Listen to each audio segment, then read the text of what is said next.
Bismillahirrahmanirrahim. Assalamualaikum warahmatullahi wabarakatuh. Alhamdulillahi rabbil alamin. Wassalatu wassalamu ala ashrafil mursalin. Nabiyyina wa maulana Muhammadin wa ala alihi wa ashabihi ajma'in. Subhanaka la ilma lana illa ma 'allamtana innaka antal alimul hakim. Rabbi shrah li sadri wa yassir li amri wa hlul 'uqdatan min lisani yafqahu qawli. Amma ba'd.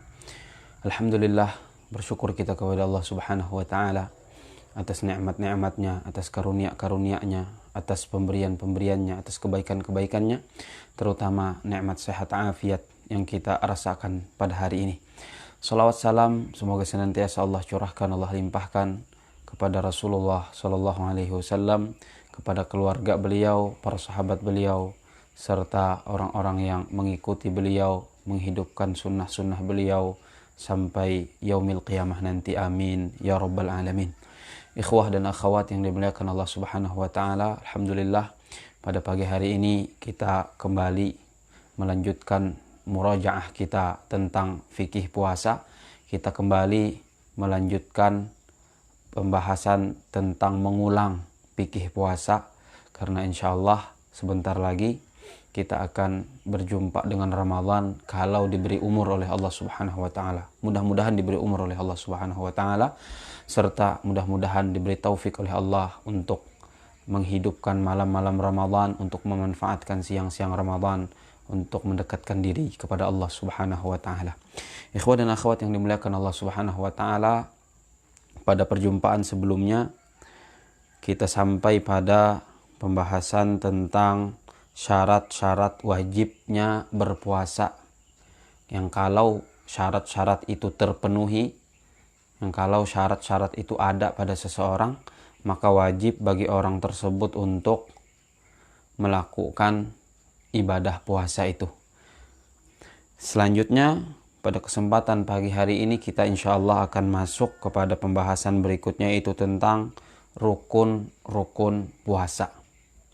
Karena rukun ini menjadi penting, yang akan menjadi patokan apakah puasa seseorang itu sah atau tidak sah. Kalau rukun-rukunnya terpenuhi, maka insya Allah puasanya menjadi puasa yang sah. Tapi sebaliknya, kalau rukun-rukun itu tidak terpenuhi, maka puasanya tidak sah. Maka kita akan membahas tentang rukun-rukun puasa pada kesempatan hari ini. Qala al-muallifu nafa'ana Allahu bihi wa bi'ulumihi fid dharain amin. Arkanus shaumi itsnan. Rukun-rukun puasa itu ada 2. Di catatan kaki kata beliau, wa ba'dhum zada ruknan tsalitsan wa huwa shaim. Sebahagian ulama menambahkan rukun yang ketiga. Jadi menurut sebahagian ulama rukun puasa ada 3. Apa yang ketiga? Wa huwa shaim, orang yang berpuasa. Tapi mayoritas ulama berpendapat bahwa rukun puasa itu ada 2. Arkanus shaumi itsnan. Rukun-rukun puasa itu ada 2. Ar-ruknul awwalu an-niyyatu sawa'un akana fardan am naflan. Liqaulin Nabi sallallahu alaihi wasallam, innamal a'malu binniyat wa tajibun niyyatu likulli yaumin. Rukun puasa yang pertama adalah niat. Sawa'un akana fardan am naflan. Baik puasanya itu adalah puasa fardu, puasa wajib, ataupun puasanya puasa sunnah. Dua-duanya memerlukan niat. Baik yang dilakukan itu puasa hukumnya wajib, atau yang dilakukan itu puasa hukumnya sunnah, maka perlu adanya niat untuk melakukan puasa tersebut. Dalilnya adalah sabda Rasulullah sallallahu alaihi wasallam, innamal a'malu binniyat. Sesungguhnya amal perbuatan itu tergantung niatnya. Sah atau tidak sahnya perbuatan dan amal itu ditentukan oleh niatnya. Apakah ada niatnya atau tidak ada niatnya. Kalau amal yang dilakukan itu ada niatnya, maka insya Allah amal itu sah dan diterima. Tapi kalau ternyata amal yang dilakukan itu tidak ada niatnya, kosong dari niat, maka amal itu tidak sah dan tidak diterima. Baik puasanya puasa wajib ataupun puasa sunnah, maka wajib untuk berniat. Hanya saja nanti ada beberapa perbedaan antara niat dalam puasa wajib atau niat dalam puasa sunnah. Ada perbedaan antara dua puasa ini. Kalau puasanya wajib, niatnya bagaimana? Kalau puasanya sunnah, niatnya harus bagaimana? Yang pasti niat ini wajib untuk kedua-duanya, baik itu puasa wajib ataupun puasa sunnah, berdasarkan sabda Rasulullah SAW tadi, innamal a'malu binniyat, sesungguhnya amal perbuatan itu tergantung niatnya. Wa tajibun niyatu likulli yaumin, dan niat puasa itu wajib setiap hari, tidak hanya niat satu kali untuk 1 bulan penuh dari bulan Ramadan. Dalam madhab al-imam Abi Abdullah Muhammad bin Idris Asy-Syafi'i, atau yang kita kenal dengan madhab Syafi'i, niat puasa Ramadan itu wajib dilakukan setiap malam. Jadi setiap 1 hari puasa wajib niat tersendiri. Itu dalam madhab Syafi'i. Jadi tidak bisa kita niat puasa Ramadan hanya kita jatuhkan pada awalnya saja, malam pertama Ramadan. Kemudian malam-malam berikutnya tidak niat lagi. Dalam madhab Syafi'i itu tidak dibenarkan dan tidak sah. Dalam madhab Syafi'i mesti niat itu kita lakukan setiap malam. Jadi 1 hari niatnya satu niat hanya untuk 1 hari puasa. Kalau ingin puasa besoknya lagi hari kedua Ramadan, niat lagi pada malam harinya. Ingin puasa lagi di hari ketiga Ramadan, niat lagi di malam harinya, dan begitu seterusnya sampai akhir Ramadan, sampai akhir bulan. Berbeda dengan al-Imam Abu Abdullah Malik bin Anas, madhabnya al-Imam Malik. Kalau al-Imam Malik rahimahullah ta'ala membolehkan niat 1 kali untuk 1 bulan penuh Ramadan. Jadi kalau misalnya bulan Ramadan yang akan datang ini, menurut madhab al-Imam Malik rahimahullah ta'ala, boleh seseorang itu berniat hanya di malam pertama Ramadan. Dan malam-malam seterusnya dia tidak berniat, itu tidak apa-apa. Tapi dalam madhab Syafi'i, sekali lagi kita ulangi bahwa wajib niat itu dilakukan 1 kali untuk 1 hari. Jadi 1 kali niat hanya berlaku untuk 1 hari puasa. Kalau ingin puasa lagi di hari-hari berikutnya, maka mesti mengulangi niatnya, mesti memperbaharui niatnya. Nah, sekarang kita akan masuk pada pembahasan perbedaan antara niat puasa wajib dan niat puasa sunnah. Al-farqu baina niyati shaumil fardhi wa niyati shaumin nafli. Perbedaan antara niat puasa wajib dan niat puasa sunnah, puasa nafil, puasa nafilah. Niyatu shaumil fardhi, niat puasa wajib itu yadkhulu waqtuha min ghurubis syamsi ila tulu'il fajri fayajibut tabyid. Kalau puasa fardu atau puasa wajib itu wajib untuk memalamkan niat, melakukan niatnya di malam hari. Waktunya kapan? Dari tenggelam matahari sampai sebelum terbit fajar, sampai sebelum waktu sholat subuh. Itu waktu untuk melakukan niat puasa wajib. Jadi waktunya dari terbenam matahari atau dari tenggelam matahari sampai sebelum terbit fajar, sampai sebelum waktu sholat subuh tiba. Artinya di sini kalau puasanya puasa fardu, maka wajib yang namanya tabyitun niyah, memalamkan niyah atau memasang niat di malam hari atau berniat di malam hari sebelum terbit fajar. Nah, kalau niyatu shaumin nafli, niat puasa sunnah, yadkhulu waqtuha min ghurubis syamsi wa yastamirru ila zawal fala yajibut tabyid. Kalau puasanya puasa sunnah, maka waktu niatnya itu lebih panjang dari puasa fardu, puasa wajib tadi. Jadi boleh berniat kalau ingin melakukan puasa sunnah itu dari tenggelamnya matahari sampai waktu zawal. Waktu zawal itu adalah waktu sholat zuhur besok harinya. Jadi misalnya hari ini terbit matahari, hari ini tenggelam matahari sore hari. Nah, mulai waktu itu saya ingin puasa sunnah, niatnya bisa dilakukan dari waktu itu sampai besok harinya waktu sholat zuhur tiba. Sampai itu. Jadi bedanya kalau puasa sunnah ini niatnya tidak wajib tabyid. Tidak wajib niatnya dilakukan di malam hari. Boleh dilakukan setelah terbit fajar. Boleh dilakukan setelah sholat subuh, dan batas akhir berniat untuk puasa sunnah itu sampai zawal, sampai tergelincirnya matahari, sampai tiba waktu sholat zuhur. Itu yang pertama perbedaannya. Kemudian yang kedua, yajibut ta'yinu ka Ramadan au kafaratin au nadrin au qada. Kalau puasanya puasa fardu, puasa wajib, itu dalam niatnya wajib ta'yin, wajib untuk menentukan puasa ini puasa apa. Apakah dia puasa Ramadan, apakah dia puasa kafarat, apakah dia puasa nadar, atau dia adalah puasa qada. Jadi wajib ditentukan apa jenis puasanya, puasa wajib tersebut. Misalnya saya niat puasa Ramadan besok hari fardu karena Allah, atau saya niat puasa kafarat besok hari fardu karena Allah, saya niat puasa nazar besok hari karena Allah, dan seterusnya. Itu namanya ta'yin, menentukan jenis puasa wajib yang akan kita lakukan itu. Karena kemarin kita sudah membahas puasa wajib itu ada 6 keadaan.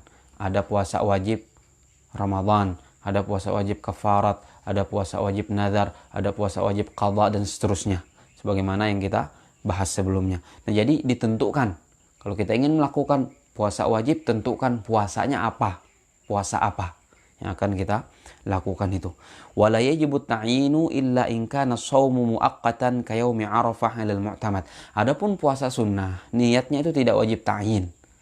Kecuali kalau puasanya, atau kecuali kalau puasa sunnahnya itu puasa yang terikat dengan waktu. Seperti misalnya puasa Arafah. Kalau ternyata puasa sunnahnya terikat dengan waktu, wajib kita tentukan. Misalnya saya niat puasa besok hari puasa sunnah Arafah. Kenapa? Karena puasa sunnah Arafah ini muaqqat. Waktunya ditentukan, waktunya terbatas. Tidak bisa dilakukan di sembarang hari. Begitu juga puasa 10 hari di bulan Dzulhijjah misalnya, atau di awal bulan Dzulhijjah, atau puasa 10 Muharram, puasa 9 Muharram, puasa apalagi 11 Muharram, dan seterusnya. Karena puasa sunnahnya puasa sunnah muaqqat yang ditentukan waktunya, yang dibatasi waktunya, maka kalau puasa sunnah yang sejenis ini wajib untuk dita'yin juga jenis puasanya. Tapi puasa sunnah secara umum niatnya tidak wajib untuk dita'yin, tidak wajib untuk ditentukan. Itu yang kedua. Kemudian yang ketiga, la yajuzu an yajma'a baina shaumi fardhaini fi yaumin wahid. Tidak boleh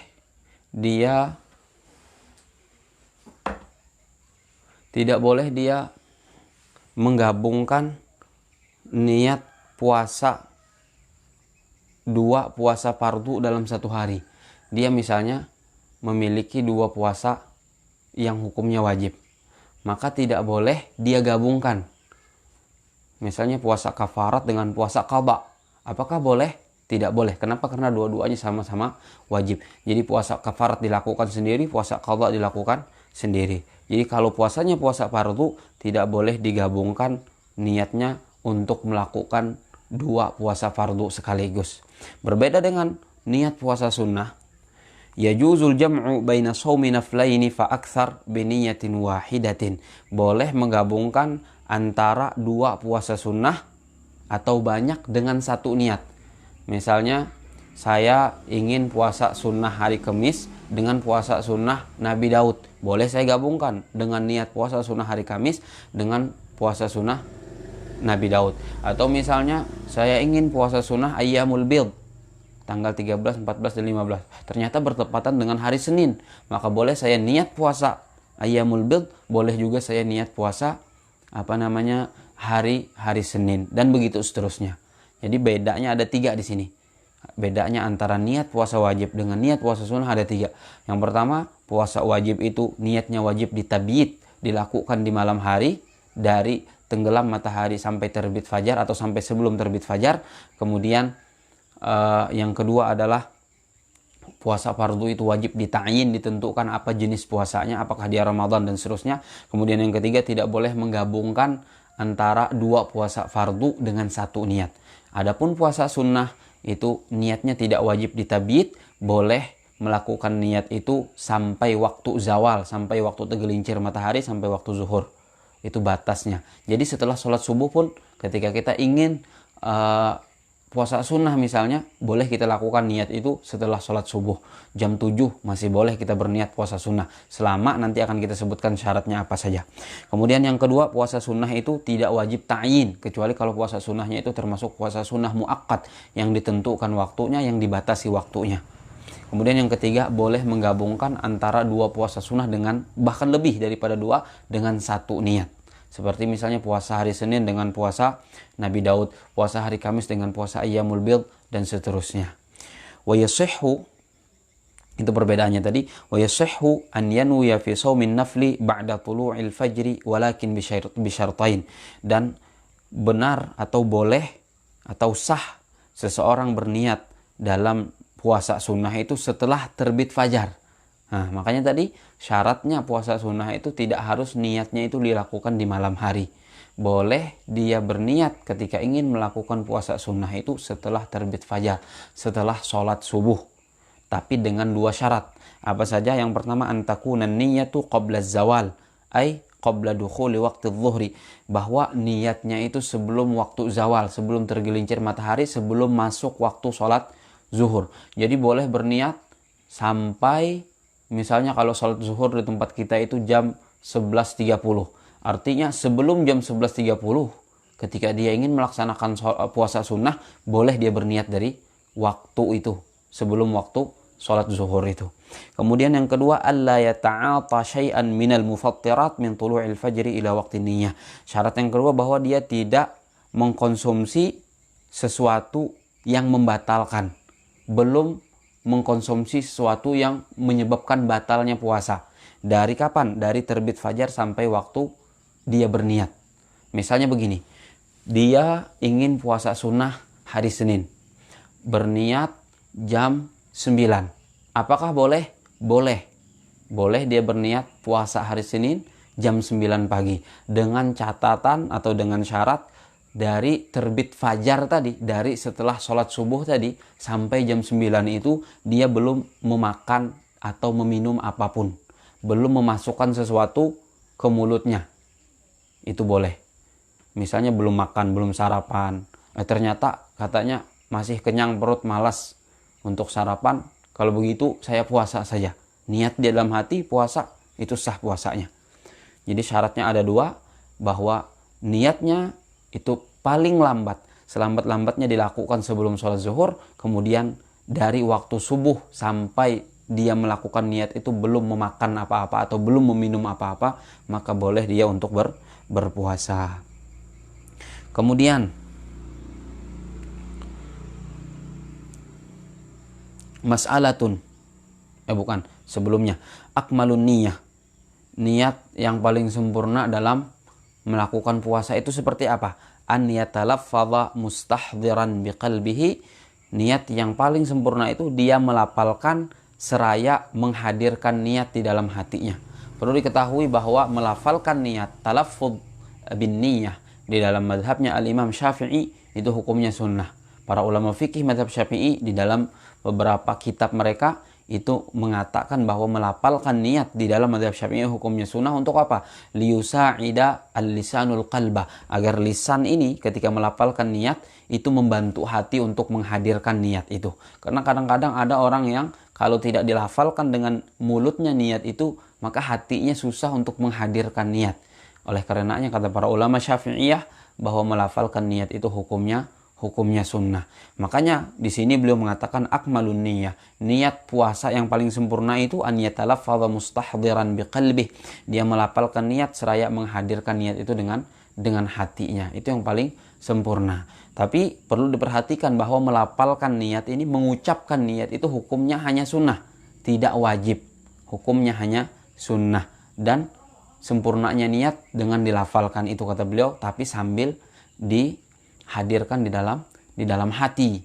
Kalaupun tidak melafalkan tapi hatinya melakukan niat puasa, maka puasanya sah. Tapi sebaliknya, mulutnya melafalkan niat, melafazkan niat, mengucapkan niat, tapi hatinya tidak menghadirkan niat, hatinya tidak berniat, maka justru yang seperti ini tidak sah. Jadi niat yang diakui, niat yang dipandang dan dinilai oleh syariat itu adalah niat yang ada di dalam hati. Karena para ulama ketika membahas mana tempat letaknya niat. Niat itu letaknya, kata para ulama, mahalluha al-qalbu, tempatnya ada di hati. Di mulut itu bukan disebut dengan niat, tapi mulut itu adalah tempat melafalkan niat, tempat mengucapkan niat. Kalaupun tidak diucapkan maka tidak apa-apa, tapi dalam madhab al-Imam Syafi'i rahimahullah, orang itu tidak mendapatkan pahala sunnah melafalkan niat.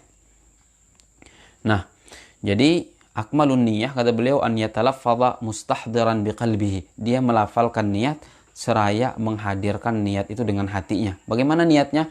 Nawaitu shauma ghadin an adai fardhi syahri ramadhana li hadhihi sanati lillahi ta'ala.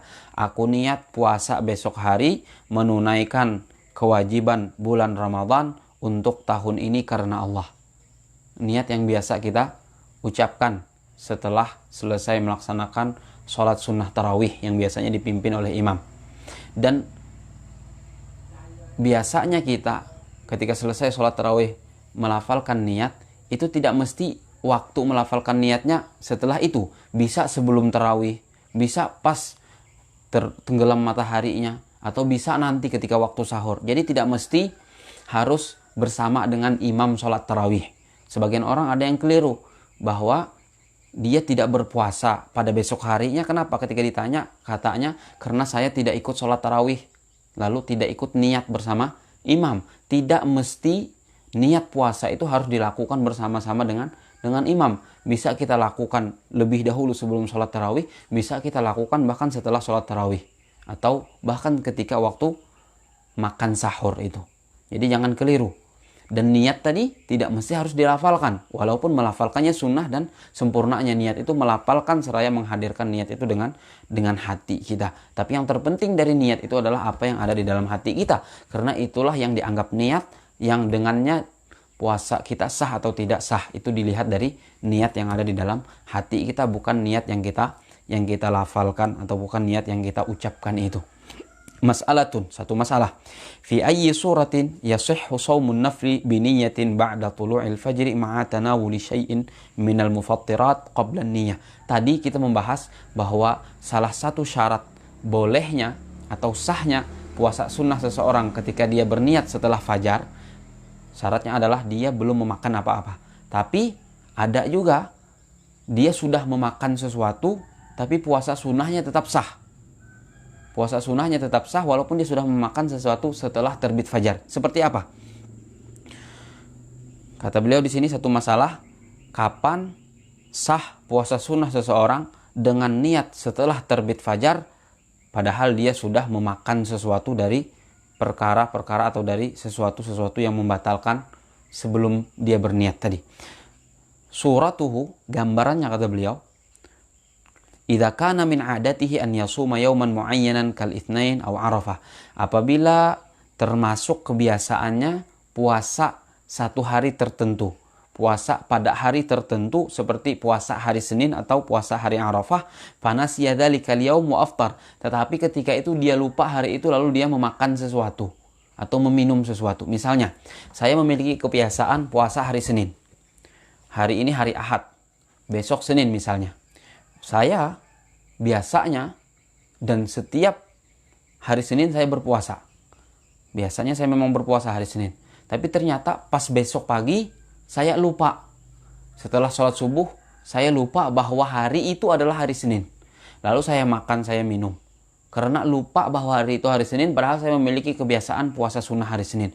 Nah, pas saya ingat bahwa hari ini hari Senin, bolehkah saya melanjutkan puasa padahal saya sudah makan?